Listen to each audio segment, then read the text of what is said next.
안녕하세요. 저는 뉴욕에서 한 끼 식사로 특별한 경험을 하게 된 사람입니다. 오늘 여러분께 들려드릴 이야기는 단순히 음식에 관한 것이 아닙니다. 그보다는 한 공간이 어떻게 문화와 기억을 담아낼 수 있는지에 대한 이야기예요. 오늘은 요즘 뉴욕에서 최고로 핫하다는 한국 기사식당 하나를 소개해 드리려고 해요. 뉴욕의 웬 기사식당이냐고요? 거짓말이 아닙니다. 감동의 여왕 채널에서는 실제 이야기를 바탕으로 각색하여 전해드립니다. 기대가 되시는 분들은 좋아요와 구독으로 응원 부탁드립니다. 어느 날 저는 뉴욕 로어 이스트 사이드를 걷고 있었습니다. 고층 빌딩들이 하늘을 가리고 곳곳에 자리한 브런치 카페들에서는 아보카도 토스트 향이 흘러나왔어요. 전형적인 뉴욕의 풍경이었죠. 그런데 길 한쪽에서 눈에 익은 글자를 발견했습니다. 기사식당이라고 쓰인 한글 간판이었어요. 간판 아래로 시선을 내리니 더욱 놀라웠습니다. 신문지로 덮인 철제 테이블들과 반짝이는 철제 식판이 보였거든요. 마치 한국의 어느 동네 식당을 그대로 옮겨놓은 것 같았습니다. 이곳이 단순한 한식당이 아니라는 걸 직감할 수 있었어요. 문을 열고 들어서는 순간 낯선 도시 한복판에서 익숙함을 마주하게 되었습니다. 이 공간은 한국에서의 기억을, 그것도 가장 평범하고 정겨운 순간들을 통째로 담고 있었어요. 화려한 장식이나 모던한 인테리어는 없었지만 그 대신 따뜻한 일상의 감각이 가득했습니다. 메뉴판을 받아든 순간 가격에 눈이 멈췄습니다. 한식 정식이 $32였거든요. 하나로 계산하면 약 43,000원 정도였죠. 솔직히 처음엔 비싸다는 생각이 들었습니다. 한국에서라면 10,000원에서 15,000원 정도면 충분히 든든한 한 끼를 해결할 수 있으니까요. 하지만 잠깐 여기는 뉴욕이었습니다. 미국의 최저시급이 시간당 $16라는 점을 고려해보니 생각이 달라졌어요. 이 가격이면 2시간 정도 일한 대가로 한 끼를 해결할 수 있다는 계산이 나왔거든요. 그렇게 보면 충분히 납득할 만한 가격이었습니다. 더욱이 뉴욕의 외식 물가를 떠올려보면 이해가 되었어요. 웬만한 샐러드 한 그릇도 $15는 기본이고 제대로 된 레스토랑에서 메인 요리 하나 시키면 $25에서 $30는 훌쩍 넘어버리죠. 그런 환경에서 메인 메뉴와 7가지 반찬이 모두 포함된 구성이라니 오히려 이례적이라고 할 수 있었습니다. 무엇보다 이 가격 안에는 단순히 음식값만 포함된 게 아니었어요. 한국의 일상을 재현하기 위한 정성과 노력, 그리고 이곳에서만 느낄 수 있는 특별한 경험이 녹아 있었습니다. 그걸 생각하면 $32가 전혀 비싸지 않다고 느껴졌어요. 음식이 나오기 시작했을 때 저는 눈을 의심했습니다. 테이블 위에 차례로 놓이는 반찬들의 구성이 정말 놀라웠거든요. 김치, 감자조림, 계란말이, 청포묵, 새우장까지 총 7가지의 반찬이 함께 나왔어요. 이 반찬들을 하나씩 살펴보니 더욱 감탄이 나왔습니다. 미국의 일반적인 레스토랑에서라면 각각이 독립적인 메인 요리로 판매될 법한 것들이었거든요. 특히 계란말이나 감자조림 같은 경우는 한국에서도 간단한 한 끼 식사로 충분한 음식들이죠. 주방에서 직접 담근 김치의 맛을 보니 정성을 느낄 수 있었어요. 시판 김치와는 확연히 다른 깊은 맛이 났습니다. 새우장 역시 마찬가지였고요. 그리고 김은 한국에서 직접 공수해온다고 하더군요. 이런 디테일 하나하나가 가격에 반영되어 있었습니다. 여기서 정식이라는 개념의 진정한 의미를 깨달았어요. 단순히 메인 요리와 몇 가지 사이드 디시의 조합이 아니라 각각의 반찬이 그 자체로 완성된 요리이면서 동시에 전체적인 조화를 이루는 상차림이었습니다. 메인과 사이드의 경계가 모호해지는 순간이었죠. 메인 요리를 받아보니 흥미로운 점을 발견했습니다. 이름을 들으면 대부분 돼지불백을 떠올리게 되는데 여기서는 제육볶음이 나왔어요. 처음엔 조금 의외였지만 곧 그 이유를 이해할 수 있었습니다. 미국에서 한식을 접하는 사람들에게는 제육볶음이 더 익숙한 메뉴라는 점을 고려한 선택이었던 거죠. 불백이라는 용어보다는 제육볶음이 훨씬 널리 알려져 있고 실제로 많은 한식당에서도 대표 메뉴로 내세우고 있으니까요. 비빔밥도 마찬가지였습니다. 한국에서라면 당연히 돌솥에 나올 법한 메뉴였지만 여기서는 일반 그릇에 담겨 나왔어요. 처음엔 아쉬움이 들었지만 이것 역시 깊은 의도가 있었다는 걸 깨달았습니다. 한국 음식은 돌솥이라는 고정관념을 넘어선 선택이었던 거예요. 돌솥의 화려함보다는 음식 자체의 맛과 구성에 집중하겠다는 의지로 읽혔습니다. 실제로 비빔밥의 나물 하나하나가 정성스럽게 준비되어 있었고 고추장의 매콤달콤한 맛도 훌륭했어요.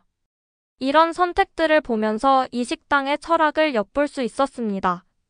겉으로 보이는 화려함이나 전통적인 형식보다는 현지 상황에 맞는 실용적인 접근을 통해 한국 음식의 본질을 전달하고자 하는 마음이 느껴졌거든요.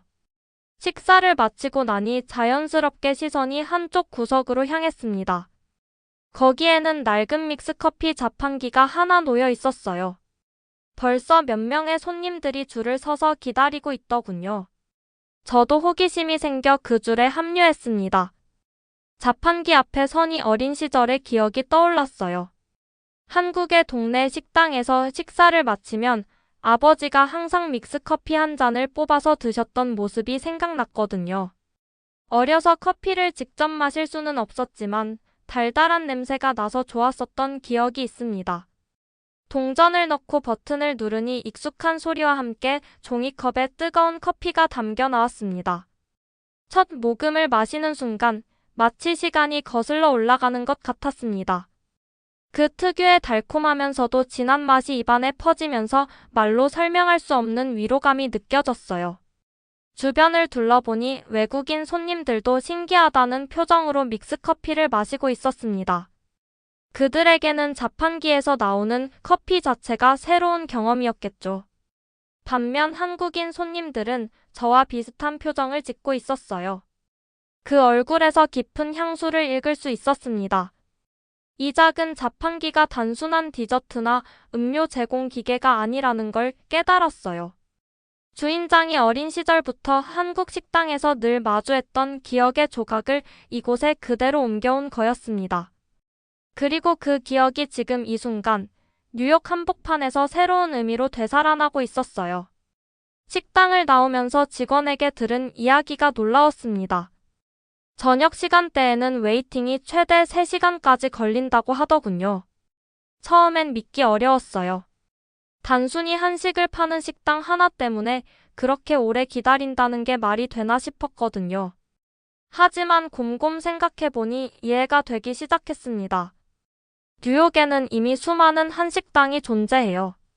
코리아타운을 중심으로 고급스러운 K-바비큐 레스토랑들이 즐비하고 젊은 층을 겨냥한 트렌디한 떡볶이 가게들도 많죠. 그런데 이곳은 완전히 다른 방향을 택했습니다. 화려한 플레이팅이나 인스타그램에 올릴 만한 비주얼 대신 이 식당은 한국의 일상을 팔고 있었어요. 촌스러운 꽃무늬 철제 식판, 신문지가 깔린 테이블, 그리고 정성스럽게 차려진 7가지 반찬까지. 모든 것이 한국 사람들에게는 어린 시절의 기억을, 외국인들에게는 진짜 한국의 모습을 보여주고 있었습니다. 트렌디함 대신 따뜻함을, 세련됨 대신 친숙함을 선택한 결과였죠. 사람들이 3시간을 기다리는 이유는 단순히 배고픔을 해결하기 위해서가 아니었어요. 이곳에서만 느낄 수 있는 특별한 감정을 경험하고 싶어서였습니다. 실제로 대기하는 사람들의 표정을 보면 짜증보다는 기대감이 더 컸어요. 마치 오랫동안 그리워했던 고향집에 가는 것처럼 설레어하는 모습이었습니다. 반응을 보면서 이 식당이 얼마나 특별한 공간인지 다시 한번 깨달을 수 있었어요. 식당을 둘러보며 다른 테이블의 대화를 듣게 되었는데 정말 놀라운 이야기를 들었습니다. 가장 감동적인 반응을 보인 건 한국인이 아닌 미국인 손님들이었습니다. 한 미국인 손님이 식사를 마치며 직원에게 이렇게 말했다고 합니다. 나는 한국에 가본 적은 없지만 이 2시간 동안은 잠깐 한국에 온 것 같았어요. 이 말을 들었을 때 정말 감동적이었습니다. 음식의 맛뿐만 아니라 분위기, 서비스 방식, 심지어 작은 디테일까지 모든 것이 그 사람에게는 완전히 새로운 문화적 체험이었던 것입니다. 다른 외국인 손님은 믹스커피 자판기 앞에서 한참을 머물렀다고 해요. 자판기에서 커피가 나오는 과정을 신기하게 바라보더니 그 커피를 천천히 그리고 맛있게 마셨다고 합니다. 우리에게는 너무나 당연한 일상의 한 장면이 그들에게는 특별한 경험이 되었던 것입니다. 심지어 어떤 손님은 철제 식판을 보고 감탄했다고 하더군요. 플라스틱이나 도자기 접시 대신 은빛, 나는 금속 식판에 음식이 담겨 나오는 모습이 정말 인상적이었다고 말이에요. 이런 반응들을 보면서 문화의 힘을 새삼 느꼈습니다. 한국인 손님들의 반응도 물론 뜨거웠지만 그것은 주로 향수나 그리움에 기반한 것이었어요. 반면 외국인들의 반응은 순수한 호기심과 감동에서 나오는 것이었죠. 이 차이가 오히려 더 의미 있게 다가왔습니다. 우리 문화의 소중함을 외국인들이 먼저 알아봐 준 것 같아서 뿌듯하면서도 새로운 깨달음을 얻을 수 있었어요. 이곳은 단순히 밥을 먹는 장소가 아니었어요. 32달러라는 가격으로 제공되는 건 음식만이 아니었습니다. 한국인의 식문화가 가진 독특한 매력, 즉 가성비와 감성비를 동시에 갖춘 경험이었죠. 가성비 측면에서 보면 메인 요리와 7가지 반찬, 그리고 믹스 커피까지 포함된 구성은 뉴욕에서는 정말 보기 드문 일이에요. 각각의 반찬이 다른 레스토랑에서는 독립적인 메뉴로 팔릴 만한 퀄리티를 갖추고 있었거든요. 감성비 측면에서는 더욱 특별했습니다.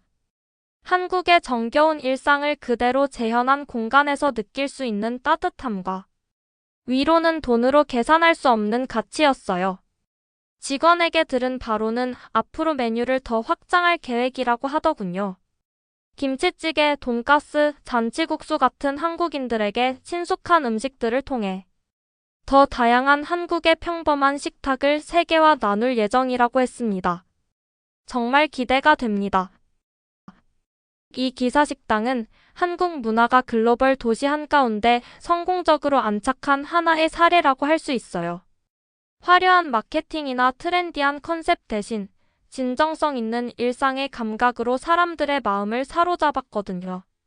그리고 그 모든 것의 시작이 바로 오늘 제가 경험한 이 32달러의 정식이었습니다. 단순한 한 끼 식사가 아닌 문화와 감정이 담긴 특별한 경험이었어요. 앞으로도 이런 공간들이 더 많이 생겨서 우리 문화의 아름다움을 더 많은 사람들과 나눌 수 있기를 바랍니다. 오늘의 이야기 어떠셨나요? 구독과 좋아요는 더 많은 감동적인 이야기를 전해드리는데 큰 힘이 됩니다. 다음에도 여러분의 마음을 즐겁게 해드릴 이야기로 다시 찾아뵙겠습니다.